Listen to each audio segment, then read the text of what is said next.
참 하나님과 그의 보내신 자 예수 그리스도를 아는 것입니다. 자, 한번 시작. 영생은 곧 유일하신 참 하나님과 그의 보내신 자 예수 그리스도를 아는 것입니다. 요한복음 5장 39절에는 너희가 성경에서 영생을 얻는 줄 생각하고 성경을 상고하거니와 성경은 나 곧 예수 그리스도에 대하여 증거하는 것이라, 이렇게 말씀하셨습니다. 여러분, 우리가 단에 서서 예수 그리스도가 빠지면 안 됩니다. 물론 천국 복음 전해야 돼요. 그러나 예수 그리스도를 반드시 이 에너지화 시켜서 선포해야 될 줄을 믿습니다. 그건 하나님의 언약입니다. 예수 이름으로 귀신이 떠나갑니다. 예수 그리스도의 이름으로 죽은 자가 살아납니다. 예수 그리스도의 이름으로 병든 자가 치료되고 예수 그리스도의 이름으로 마귀와 귀신들이 떠나갑니다. 마가복음 1장 1절에 봤더니 하나님의 아들 예수 그리스도의 복음의 시작이라. 복음의 시작이 누구라고요? 예수 그리스도. 예수 그리스도가 이 땅에 거하는 자들에게 영원한 복음을 주셨다는 거예요. 예수님이 첫째 이 땅에 예수 그리스도의 복음을 전해주셨는데 나는 의인을 부르러 온 것이 아니라 죄인을 부르러 온 거예요. 이게 복음입니다. 여러분, 우리가 예수 그리스도의 말씀을 듣고 주님 뜻에 순종하여 주님 앞으로 나아온 자는 내가 죄인임을 시인하는 겸손을 가진 자들입니다. 예수 그리스도께 나오지 않는 자는 자신 스스로 의인이라고 교만함을 드러내는 겁니다. 두 번째, 예수 그리스도의 복음은 내가 잃어버린 자를 구원시키러 왔다. 여러분, 죄인을 찾으러 왔는데 잃어버린 자를 구원시키러 오셨다라는 이 엄청난 복음을 여러분 결코 잊지 않으셔야 돼요. 오늘 제목이 그랬잖아요. 영생은. 아까 그 존경하는 목사님이 영생에 대해서 말씀했는데, 영생은 그냥 가는 게 아니라 유일하신 참 하나님과 그의 보내신 자 예수 그리스도를 알아야 된다라는 분명한 뜻을 성경이 밝혀내고 있다. 여러분, 예수 그리스도가 어떻다는 것을 단에서만 말씀하셔야 돼요. 유일하신 참 하나님에 대해서 알아야 된다, 이 말입니다. 또한 예수 그리스도가 이 땅에 오신 것은 마귀의 일을 멸하러 오십니다. 믿습니까? 보이지 않는 영적 존재인 마귀의 일을 멸하러 오시러 왔다. 그리고 네 번째는 예수 그리스도가 이 땅에 오신 것은 자기 목숨을 많은 사람의 대성물로 주시려고 오셨다. 많은 사람의 대성물로 주시려고 오셨다라는 이 복음을 결코 놓쳐서는 안 돼요. 우리 다섯 번째는 이 땅에 하나님이 평화를 주시러 오셨다고 말씀합니다.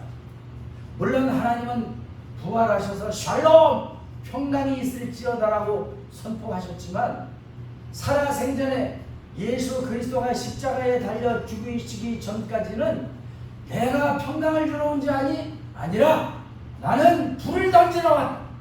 너희 가정을 분쟁시키러 왔다고 하십니다. 참 놀라운 말씀이에요. 그런데 이것이 말씀으로 해석을 하지 않으면 전부 다 오해의 소지가 너무나 많이 있습니다. 오늘은 제가 말씀을 증거하는 시간을 갖게 됐는데요. 세 가지로 나눠서 시간을 가지려고. 첫째는 세계관을 알아야 됩니다. 유일하신 참 하나님과 그의 보내신 자 예수 그리스도를 알려면 지금 이 시대에 돌아가는 세상의 그 상황을 알아야 된다.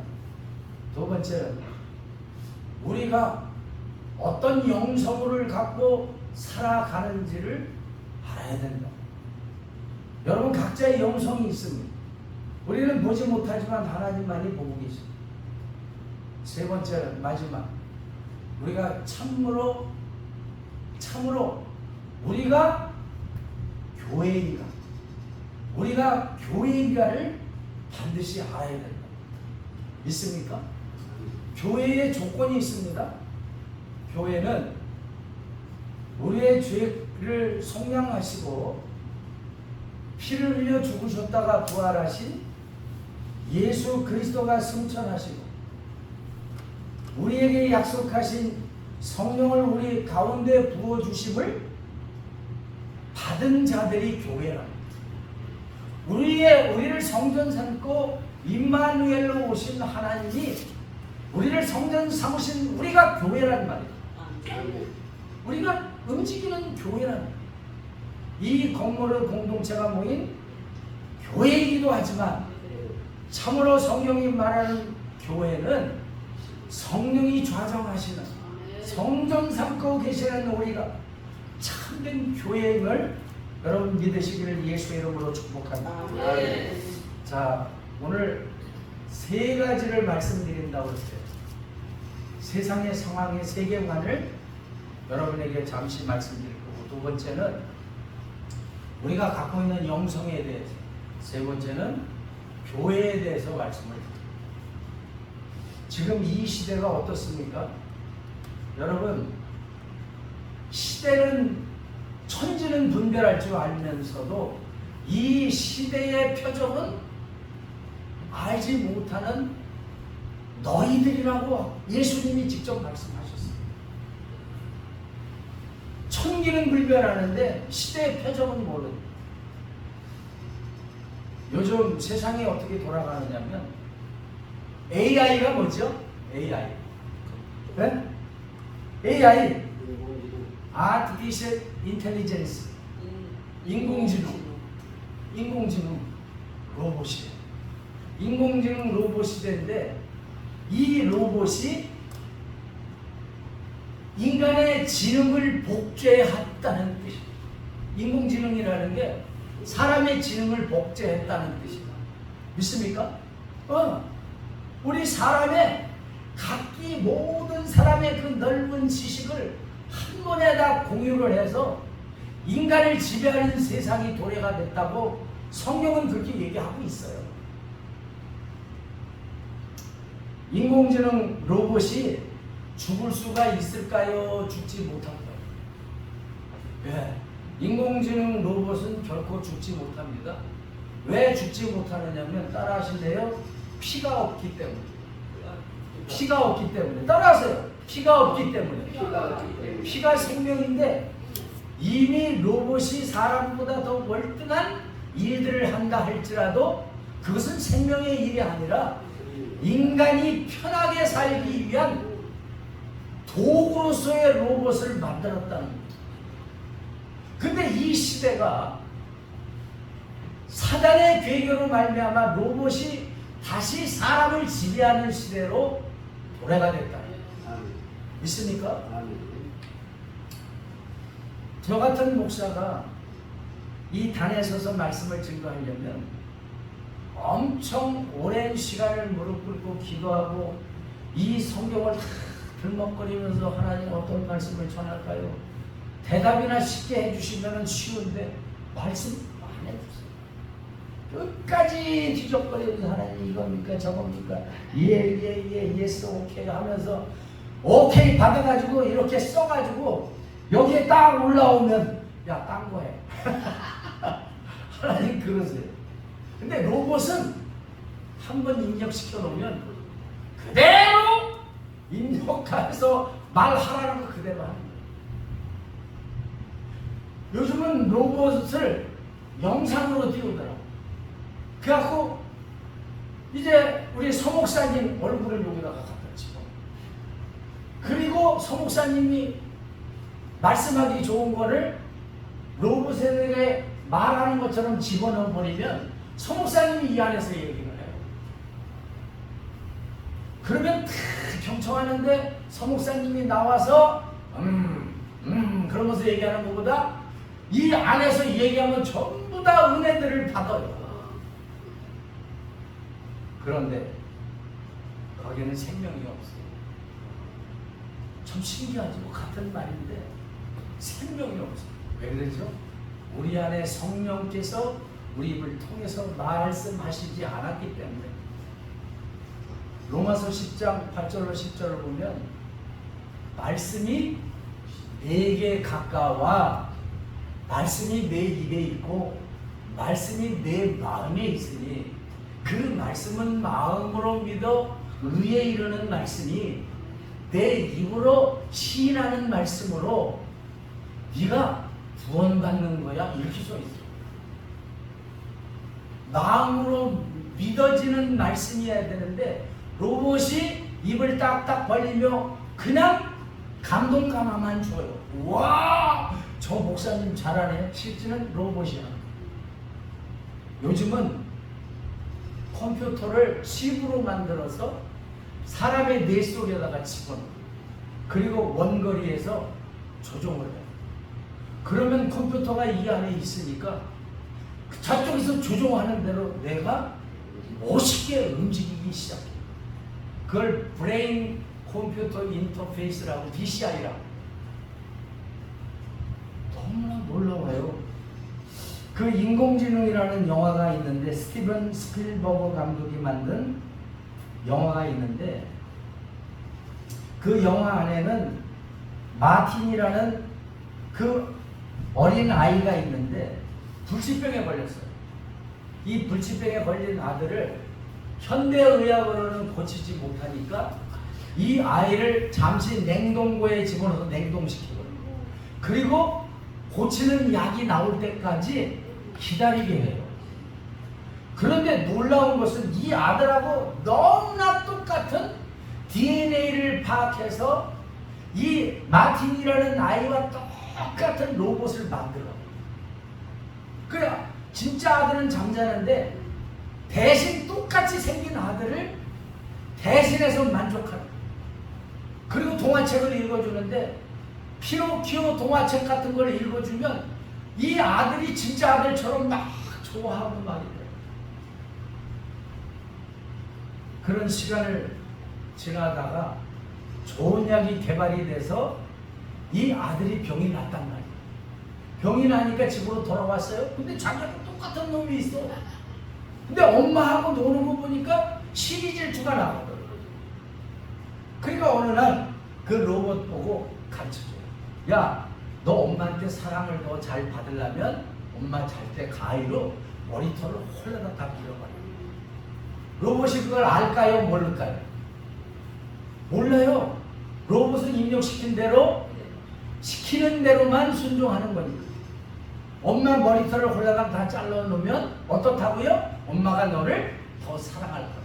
그러니까 이 로봇이 그동안 피노키오 이런 동화책들을 읽어주는 엄마의 그 추억 속에서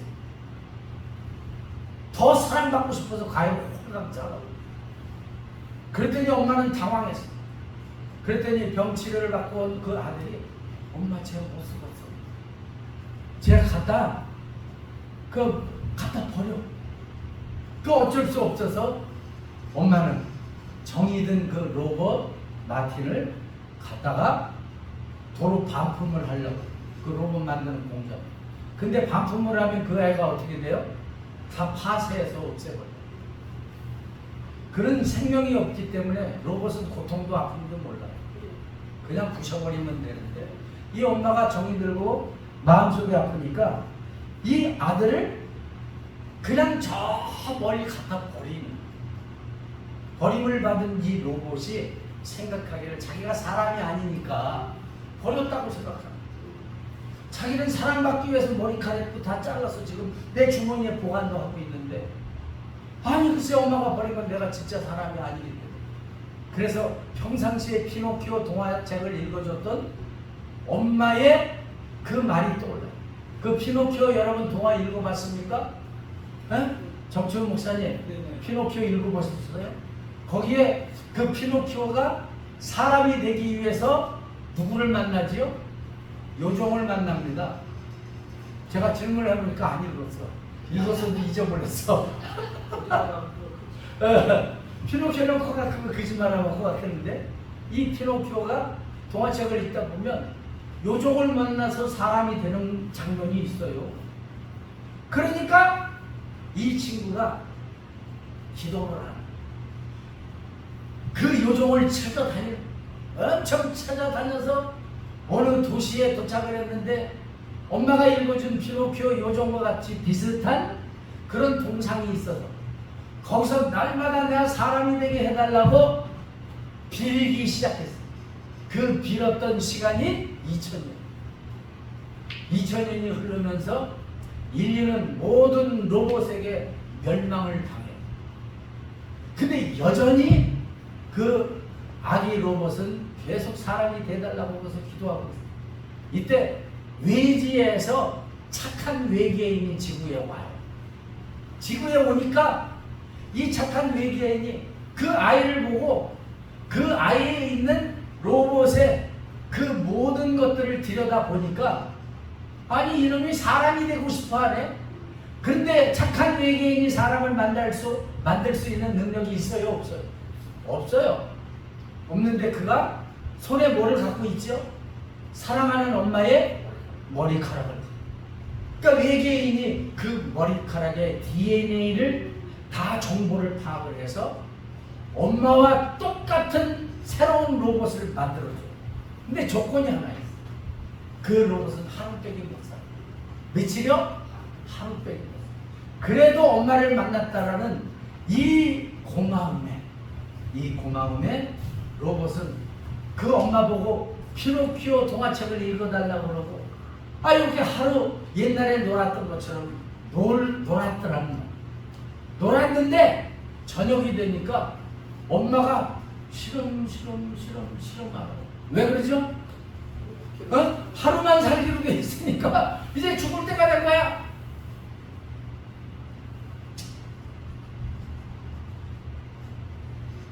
저녁이 되고 엄마는 왜 이리 졸리지? 그러면서 자리에 눕는 거예요. 눕는 엄마 옆에 그 아기 로봇도 누워서 영원히 잠들려고 노력을 하는데 근데 로봇이기 때문에 잠들 수가 없었어요. 로봇 아이는 한없이 그냥 누웠어요. 그리고는 깨어나지 않으려고 노력을 했단 말이에요. 그러나 피를 흘리지 못하는 로봇은 죽을 수가 없다는 거예요. 결코 죽을 수 없어요. 죽지 못하는 로봇이 사람이 되고자 2000년 이상 사람이 되기를 기도하여 엄마를 그리워했지만 로봇 아이는 사람이 되지를 못했어요. 그리운 엄마를 하루만 만날 수 있는 응답을 받았고 엄마의 죽음 따라 옆에서 같이 죽으려고 애를 쓰는 그 로봇은 결코 죽고자 해도 죽지 못하는 로봇이 되더라고요. 이제부터 진짜 말하고자 하는 게 있어요. 재미있죠? 여러분 이런 동화는 들어본 적이 없잖아요. 그렇죠? 맨날 수준 높은 책만 읽었지 동화책은 안 읽었지.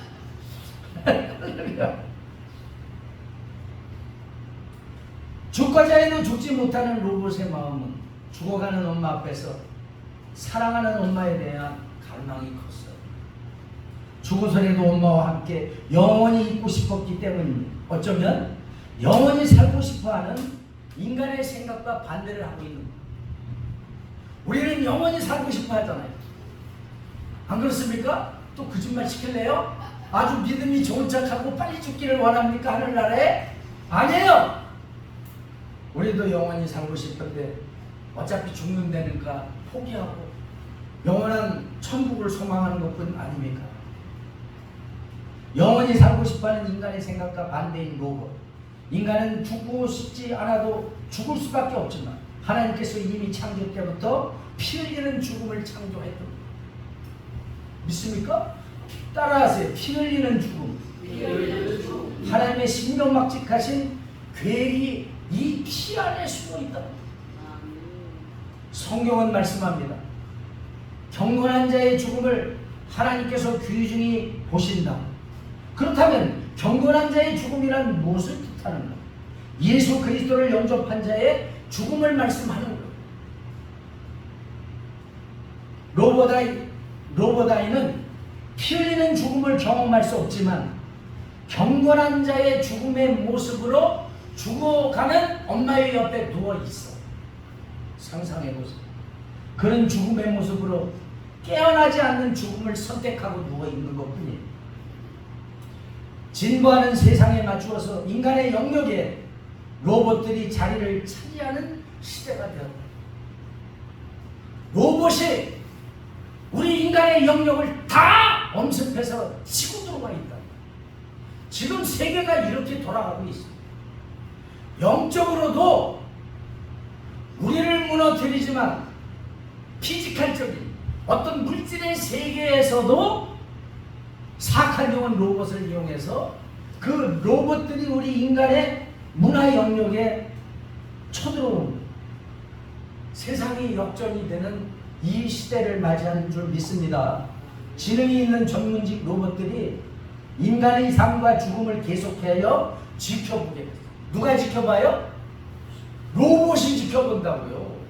우리가 로봇을 지켜보는 게 아니라 사악한 사단의 지배를 받는 로봇이 조종을 당해서 늙고 병들고 죽어가는 사람을 관찰하고 있다. 또한 사랑으로 몸살을 앓으며 고통으로 죽어가는 동물이라고 로봇이 오히려 우리를 그렇게 판단하고 있다.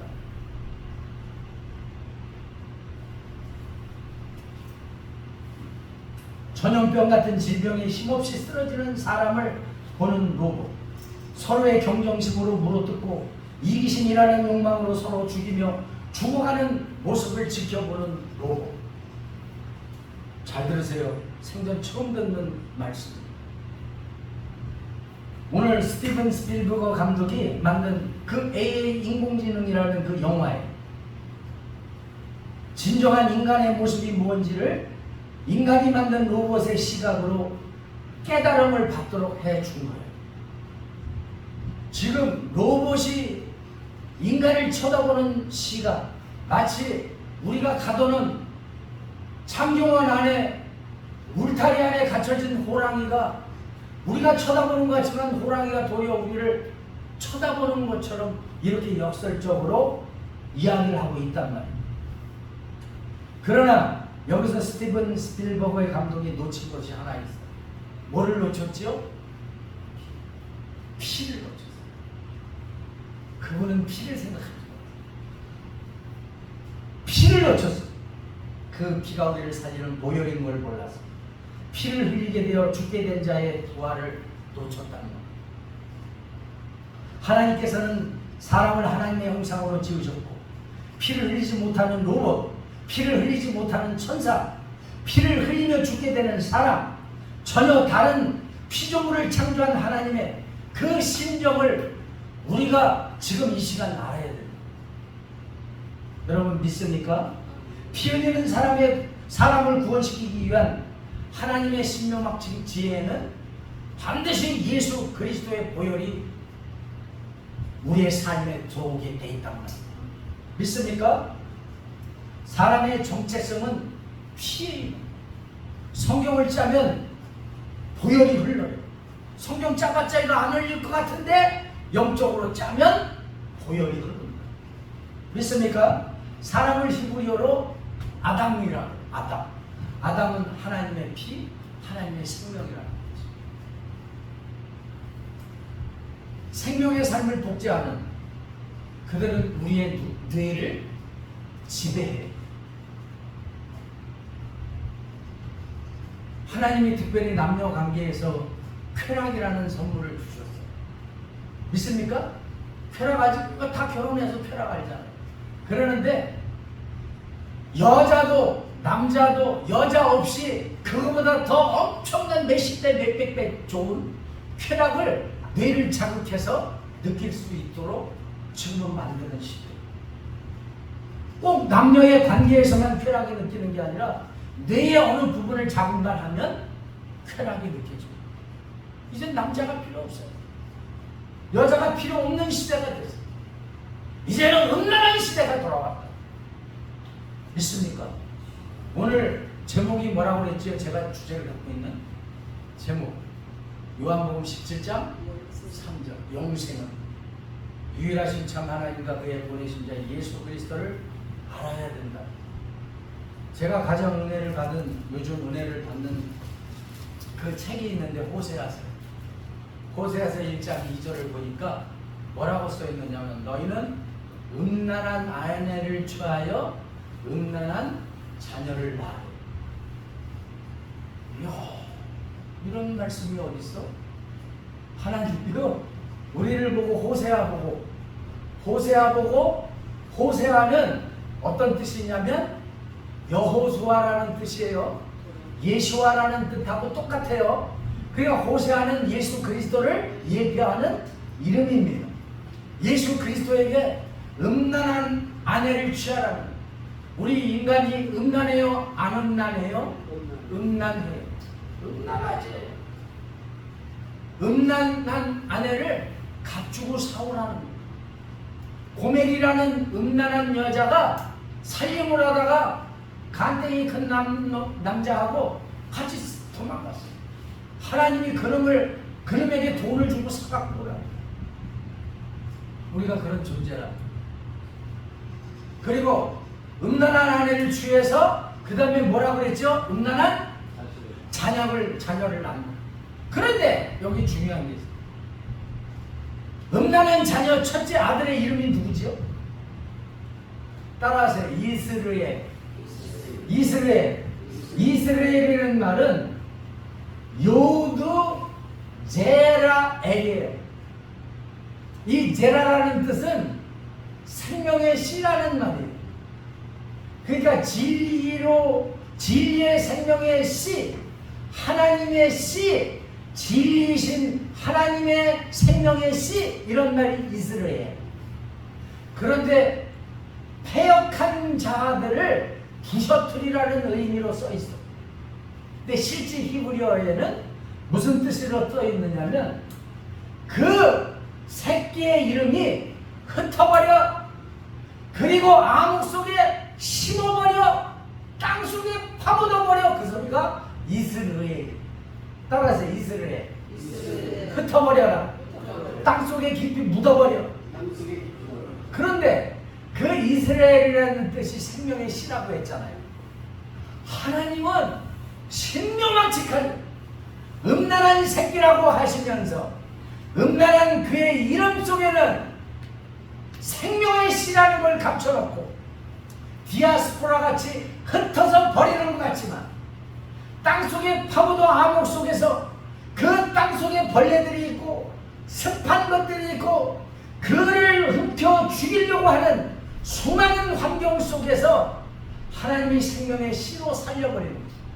여러분, 우리가 씨를 어디다가 심지요? 땅에다 심어. 그런데 하나님은 땅속에다가 심어버리라는 거죠. 흩어서 뿌려버리라는 거죠. 그 첫째 아들의 이름이 음란한 여인에게 음란한 새끼를 낳되 그 새끼를 흩어버리라고 하는 하나님의 말씀 안에는 우리를 살리시려고 하는 생명의 말씀이 감춰져 있다는 것을 믿으시기를 바랍니다. 아멘.